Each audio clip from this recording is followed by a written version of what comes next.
habeas data kahit na wala pang resolution itong sa OCP. Correct. Okay po.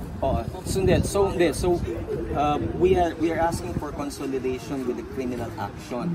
So technically, what will happen is mapepending yung writ of habeas data na yan. Because ire-resolve pa muna ng OCP whether magsasampa ng cyber libel o hindi. What's OCP? Office of the Civil Prosecutor. Okay. So, kasi hindi natin alam, baka mamaya i-dismiss eh.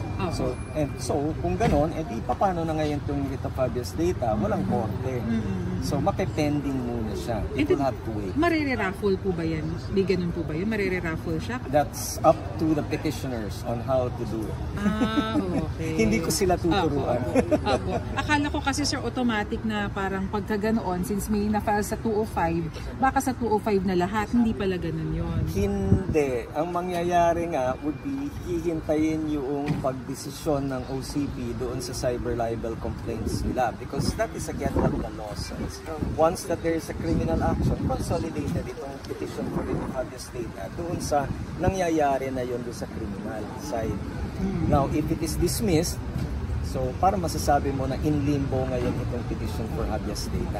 So attorney, para hindi namin ma-misquote, pwede namin sabihin na Darius Yapcamp filed for motion for immediate consolidation and motion to cancel the hearing before the RTC branch 205. Yes, that's very accurate. Okay, salamat po. Thank you. Sir, medyo na late lang. Sorry po.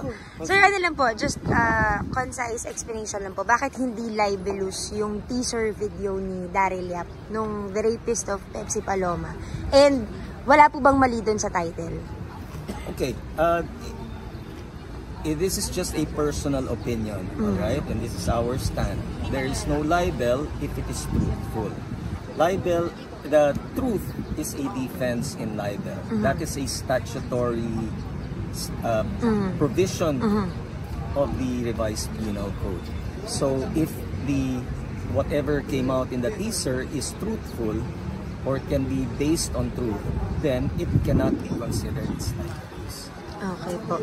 Ano po ba yung truth na pinaniniwalaan ni Daryl Yap, sir? Does he have evidence na totoong nangyari talaga yung rape ni Pepsi Paloma and na directly linked talaga si Bossing dun sa rape po na yun?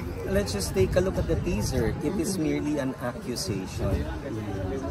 Yun ay pahayag ng artista na gumanap bilang Pepsi Paloma at binanggit niya ito doon sa ibang artista na gumaganap ng ibang tao na pinagsabihan umano ni Pepsi Paloma nung panahon na yun. Okay. So it is not a categorical declaration of guilt, but one which is based on an accusation for which there has been a sworn statement issued.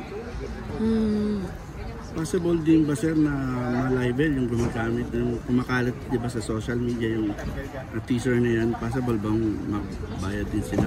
Under RA 10591, tama yung pagkakabilang, meaning our anti-cyber law,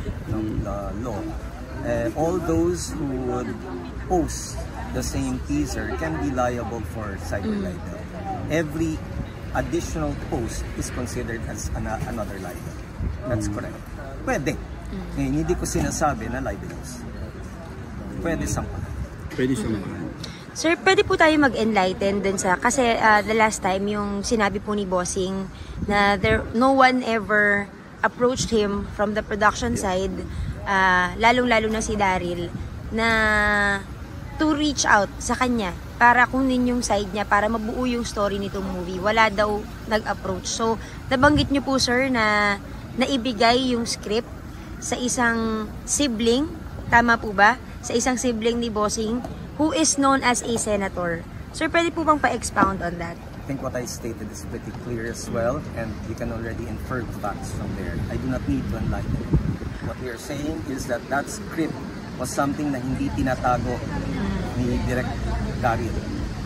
Wala siyang intensyon na itago ito at wala siyang intensyon na supilin ito.